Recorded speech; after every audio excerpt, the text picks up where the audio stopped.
আজকে বরকির জন্মদিন, তাই তো? বরকি কত বছর হলো? 18 বছর হয়ে গেল।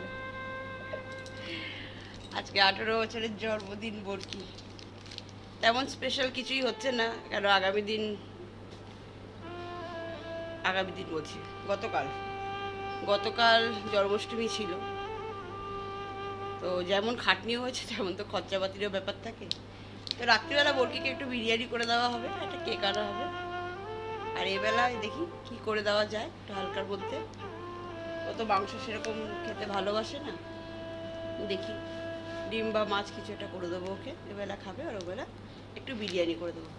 তোমরা সবাই ওকে প্রাণ ভরে আশীর্বাদ করো, আগামী দিনগুলো যেন খুব ভালো কাটে, নিজের পায়ে দাঁড়িয়ে নিজের স্বপ্নগুলোকে যেন সাকসেস করতে পারে।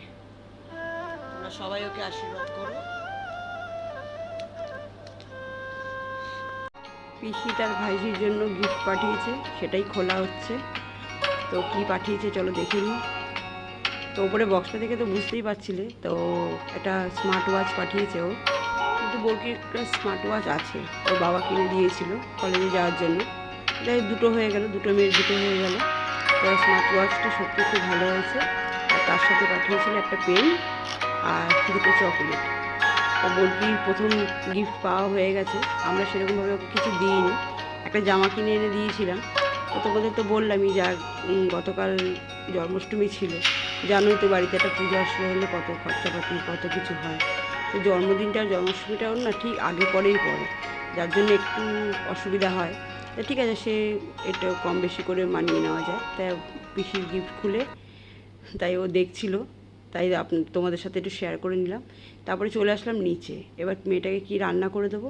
তো তোমাদের দাদাভাই বললো, আগের দিন তো তোমার প্রচণ্ড খাটনি হয়েছে, রাত্রে শুতে শুতে প্রায় 3টে বেজে গেছে। তা তুমি এক কাজ করো, তুমি 5 রকমের ভাজা, ডাল আর ভাত করো, বাকি খাবারটা আমি নিয়ে আসবো। তো এখানে কস্তুরীর থেকে খাবার কিনে নিয়ে আসবে।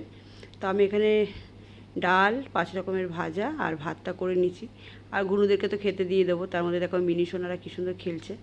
তো এদিকে দেখো ভাজা কিন্তু আমার হয়ে এসছে, আলু ভাজা, পটল ভাজা আর ভেন্ডি ভাজা। এখানে বেগুন মাখানো রয়েছে, আর এখানে কাঁকরোলটা, আর এই হচ্ছে ডাল। তো আমি 5 রকমের ভাজা আর ডাল আর ভাত করে ফেলেছি। তাই এদিকে তোমাদের দাদাভাই খাবার নিয়ে চলে এসছে। বাকি খাবারগুলো ও বললো যে চলো উপরে নিয়ে যাবে, যে না উপরে নিয়ে যেতে হবে না, এখান থেকে গুছিয়ে একদম সারপ্রাইজ। বরকি কিন্তু জানে না যে বরকির জন্য কী খাবার করা হচ্ছে, তাই একেবারে গুছিয়ে তবে নিয়ে যাবো। তোমাদের দাদাভাই আর আমি আর আমার মা মিলে এগুলো নিয়ে যাব, তার জন্য গুছিয়ে নিচ্ছি। তা দেখো বরকিকে এনে তোমার দাদাভাই পরিবেশন করে দিল। তো সন্তানের কাছে এর থেকে বেশি পাওনার কী আছে, বাবা নিজের হাতে পরিবেশন করে দিচ্ছে। তো এদিকে দেখো কত কিছু ওর জন্য আনা হয়েছে। ভাজাগুলো তো তোমরা দেখলে আমি ভেজেছিলাম। তো ওখানে পোস্তর বড়া ছিল, আর এখানে আলুর চিপস, এগুলো সব কেনা।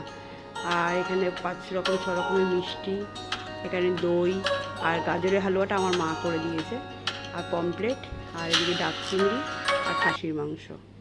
তো যাই হোক, ওইগুলো খাওয়া দাওয়ার পরে দুপুরবেলা একটু গল্প টল্প করার পরে আমি কি করলাম, 4:30 5টা নাগাদ নিচে এসে সব জোগাড় করে বিরিয়ানিটা বসিয়ে দিলাম। তো বিরিয়ানিটা করে নেবো। তো ওর কটা বন্ধু বান্ধব বলেছে, তো ওরা আর আমাদের বাড়ির কজন মিশিয়ে, আর আমার একটা ননদ আসে, মাস্তুতো মাসি, মানে মাস্তুতো ননদ, তো আসবে ওর হাজব্যান্ডকে নিয়ে। তা আমার নিজের ননদটা তো অনেক দূরে থাকে, ও আর সব কিছুতে আসতে পারে না। তোমাদেরকে আগের ভিডিওতে বলেছিলাম হয়তো, ও ব্যাঙ্গালোরে থাকে, ওখানেই চাকরি ক্ষেত্রে ওখানেই ওরা দুজনেই থাকে। তো ওরা সচরাচর সব কিছুতে আসতে পারে না। তো পুজোর সময় আসার কথা চলছে, যদি আসে তোমাদের সাথে পরিচয় করিয়ে দেবো। তো এদিকে দেখো বিরিয়ানিটা আমার সব কিছু রেডি করে আমি কিন্তু বসিয়ে দিলাম। একদম ঘরোয়া সিম্পলভাবে বিরিয়ানিটা করেছি, যাতে পেট ভরে খেতে পারে। আর গাজরের হালুয়াটা কী হয়েছে, মা গাজরের হালুয়াটা করে এনেছিল, একটু জল জল ভাবটা ছিল। তা আমি আবার এখানে গুঁড়ো দুধ দিয়ে ভালো করে এটাকে একদম শুকিয়ে নিলাম, যাতে সবাই একটু ভালো করে খেতে পারে। মা এত কষ্ট করে করেছে, সেটা বৃথা হয়ে যাবে। তো চলো দেখে নিই বরকির কেক কাটাটা।